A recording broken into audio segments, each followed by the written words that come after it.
Welcome, welcome, welcome, Madame and Monsieur, to our double feature showing of today's films. The first one is a period drama in the Sea of Japan called Kraken Kamikaze. And our second showing today is the first feature film from the new Russian director Molotov, a romantic comedy set in pre-war Gulag called Take Me Down to the Citadel City. So without further ado, show will start. Please enjoy.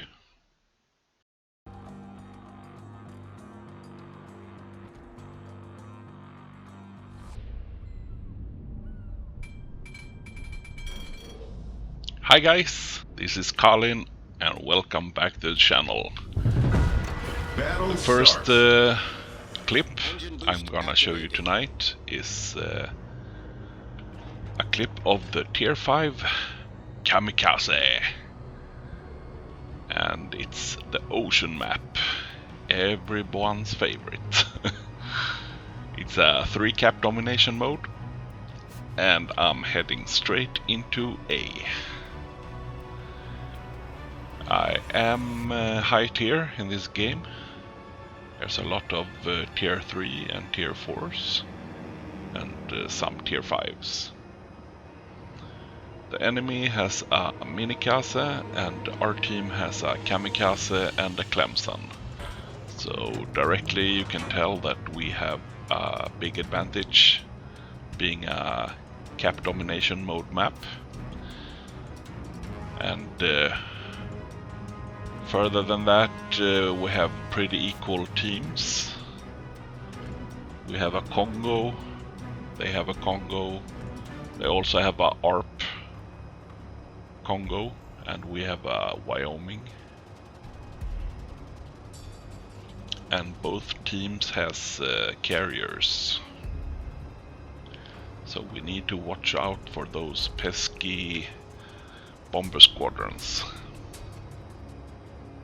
I reach the A cap and so far I'm uncontested.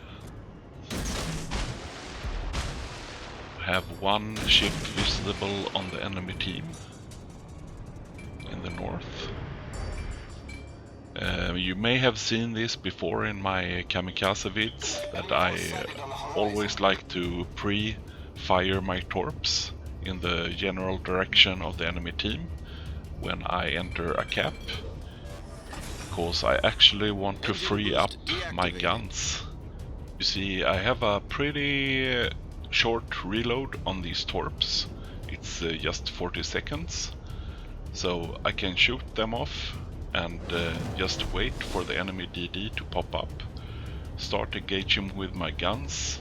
He will then of course start maneuvering, and either he will run into one of my first set of torps, or if he managed to dodge the first set, I will have engaged him with a couple of salvos with my guns, and then pretty much when he just straights out and start to engage me and he has chosen a direction to go in, I will pretty much have my new set of torps up, and then I can shoot off a more accurate torp set than if I would shoot off torps the instance he gets spotted, because he always will maneuver.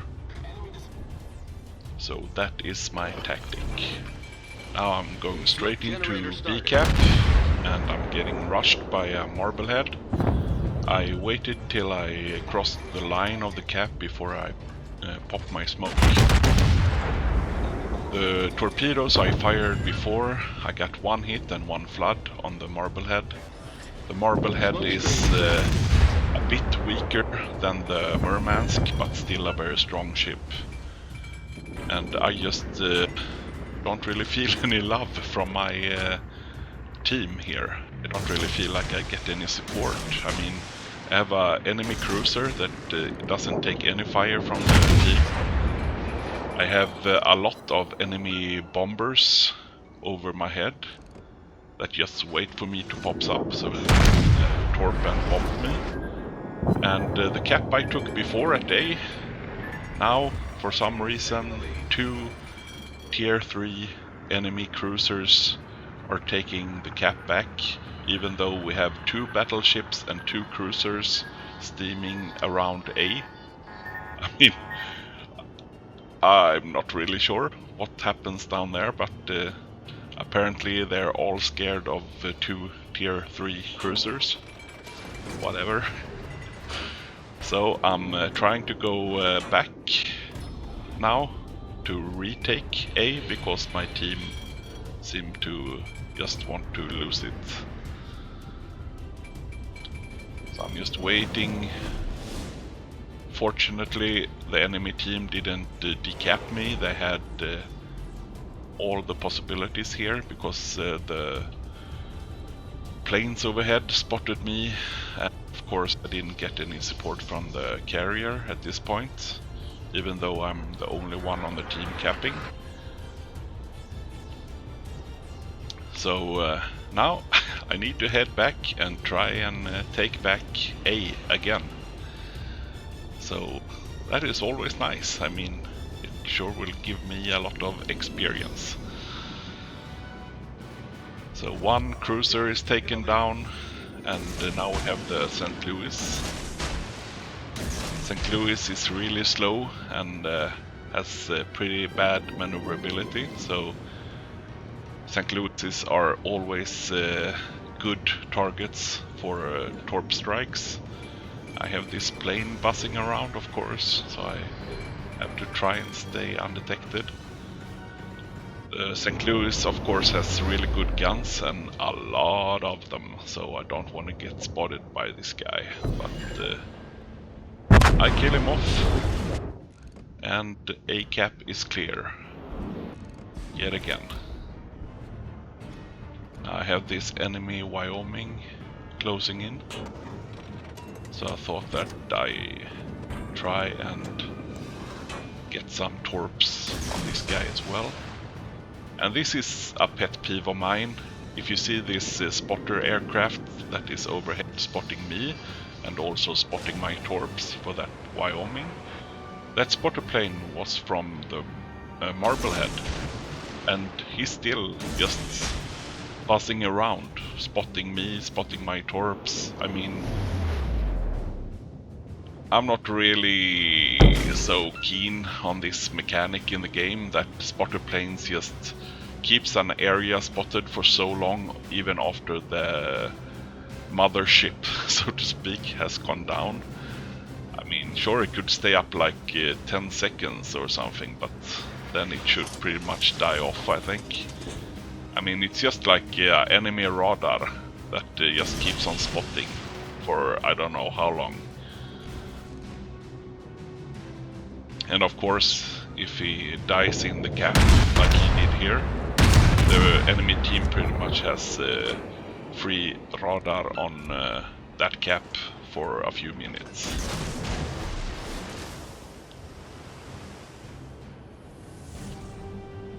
I'm trying to get some more torp strikes. I got 2 hits and 2 floods on this Wyoming. And I'm also heading into A cap again to try and take that back for the second time. I get some base defense on this Wyoming, who is sailing through the B cap at the moment. I get another torp hit, another flood, and now he's just flooding out, and there he dies.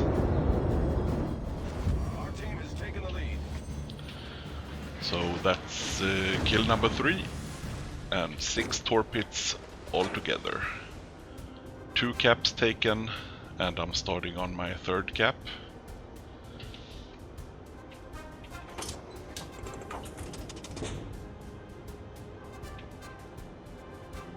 Now finally the friendly Wyoming and St. Louis feels it's safe to go ahead. Go into the cap, because I killed off the enemy. You're welcome, guys.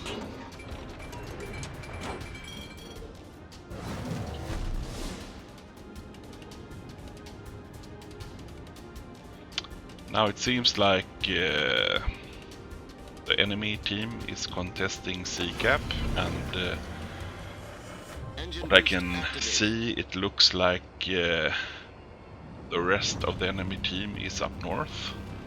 So I engage my engine boost and I head straight north.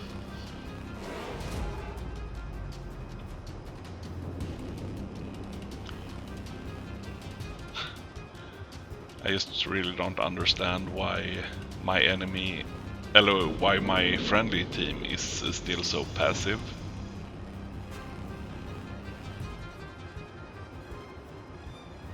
It feels like everybody wants to hide in the back while us DDs do all the hard work pretty much.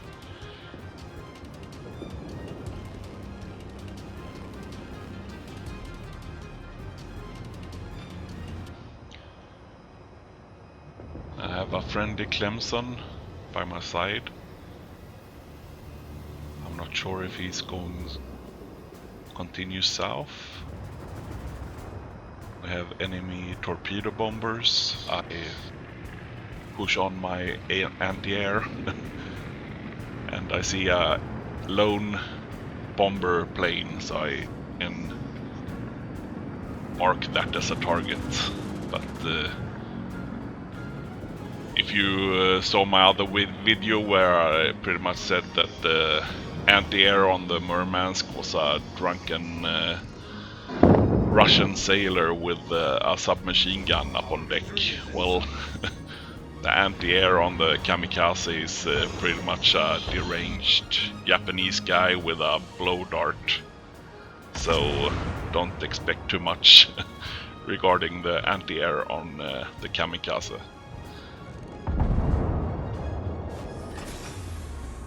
Engine boost deactivated. Try enter the C-cap, and I'm waiting to get a good torpedo prediction for any of the ships. I have 2 battleships and a cruiser. And my first target is a cruiser, but then the enemy Kamikaze pops up as well.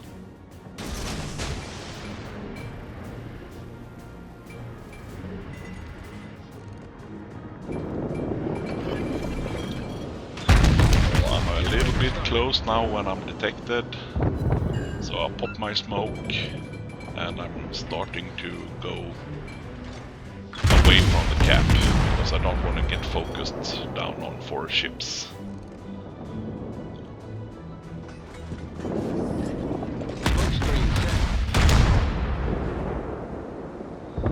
Yeah, I know, I totally stole that kill. I mean, I just thought that I had done so much for the team this match, and I really felt like I deserved the Kraken, so there you go.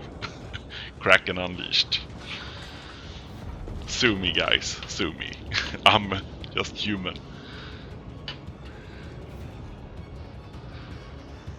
Now we have 3 enemy ships left, and Clemson has started to cap the C-cap.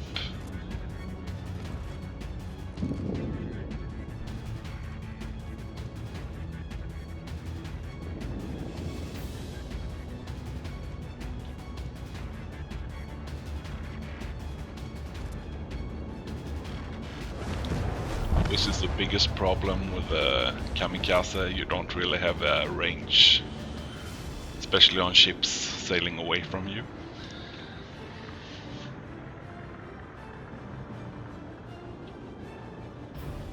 Now this Wyoming started to look interesting, but not really sure if I'm gonna have any time. And that Clemson also sent his torps as well.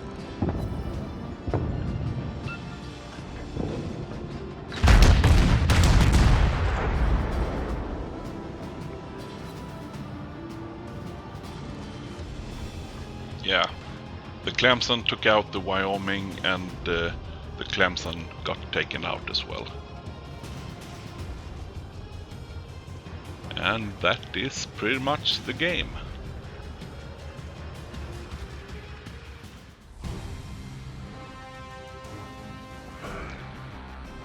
So we got 6 torp hits, 5 kills, 2 fires, 1 base defense, 2 solo caps, 1 shared cap, and pretty decent credits and experience.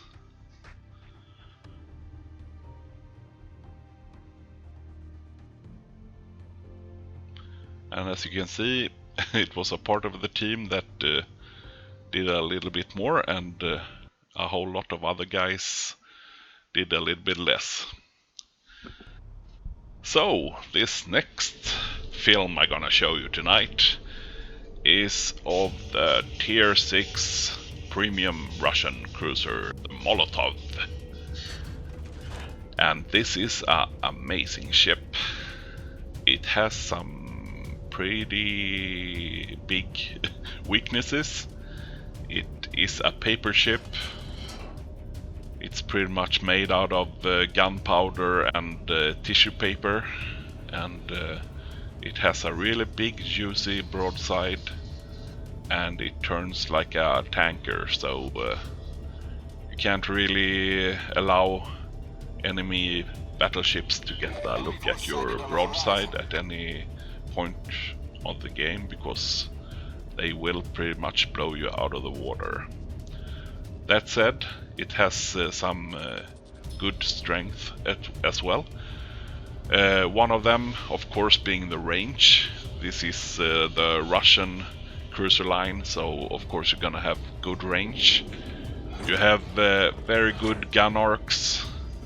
The shells fly very fast, and this is actually tier 9 guns on this tier 6 cruiser. So you have really good guns that can citadel enemy cruisers really well, and that was pretty much what I wanted to showcase in this video. This wasn't really an awesome game. It was a decent game, but just look at this. 2 citadels on that Omaha, taking off pretty much half his health in the first minute of gameplay. So really good guns. So you just need to use your speed and your range and try and stay as far away from the enemy team as you can, and maneuver all the time, and just try and get nice targets to use your armor piercing shells on.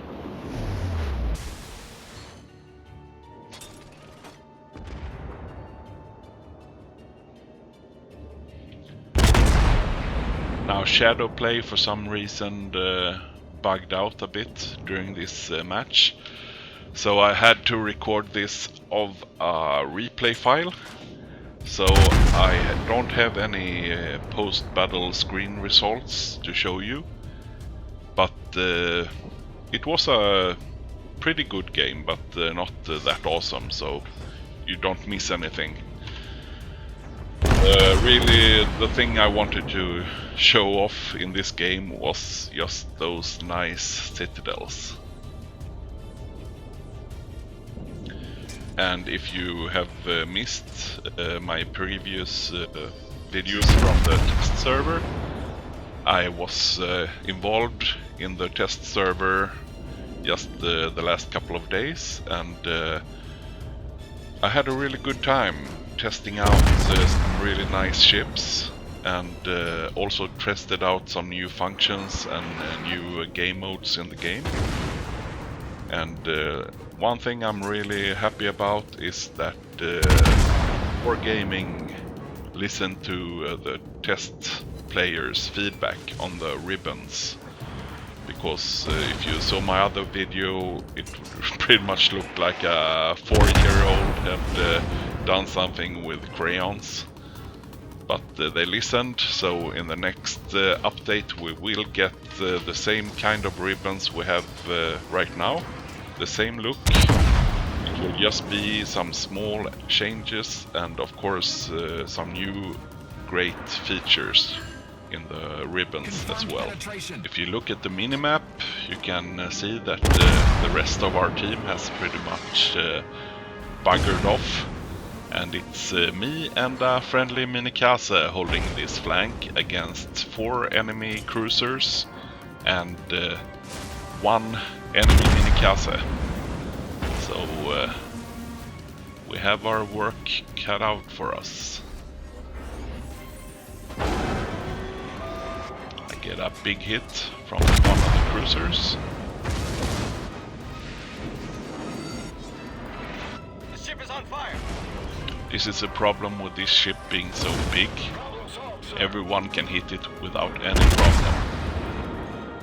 Thankfully that friendly Kamikaze took out that Ioba, and I got 2 penetrations, 2 citadels in the front of that Omaha. So I'm just engaging the Omaha brothers here. I get 2 other citadels on the other Omaha. And I finish off the first one with 2 more citadels. So as you can see, I'm on a really low health here. And I need to do something about this last guy.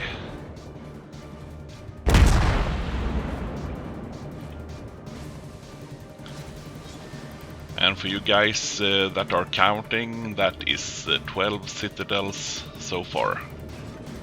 And 1 kill.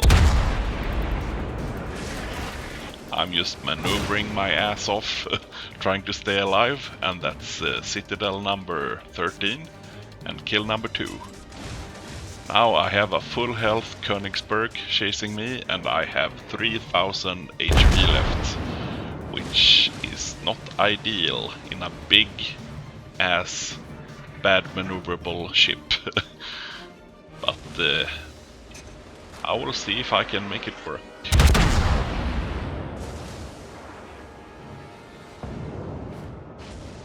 Of course I have also an enemy Kamikaze charging in. Hopefully my friendly Kamikaze can help me with that guy. I get 1 citadel on the Königsberg.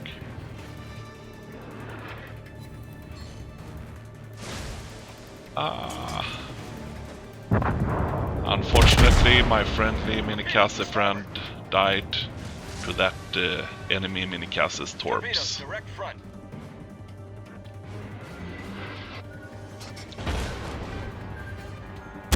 I mean, just look at the fire rate from this Königsberg, and he still hasn't killed me off.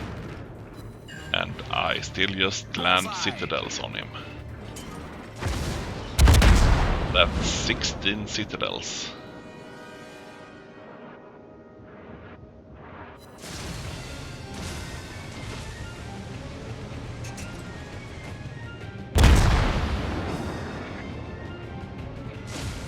This is just wiggling my butt.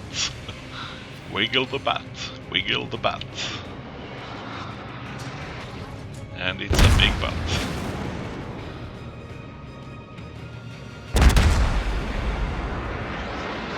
Look at my ship. It's pretty much the charcoaled bodies of the dead sailors that holds my ship together right now. I'm down to 400 HP. But I brought this guy down to 5000 so far, and I'm not done yet.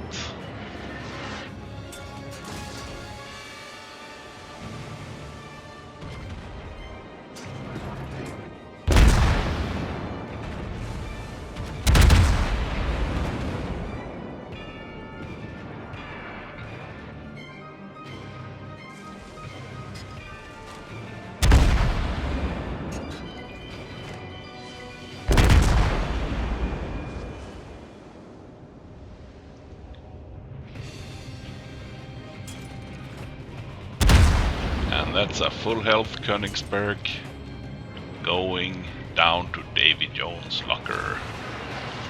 Now I'm pretty fucked. I have no health left at all. If an enemy ship just looks at me funny, I'm gonna die. So, but that was the power of the Molotov holding a flank alone with a friendly kamikaze and just putting in those citadels. I have enemy TIE bombers coming in, and of course the death-dealing blow from an enemy in New York. Well, nothing really exciting happens after this point.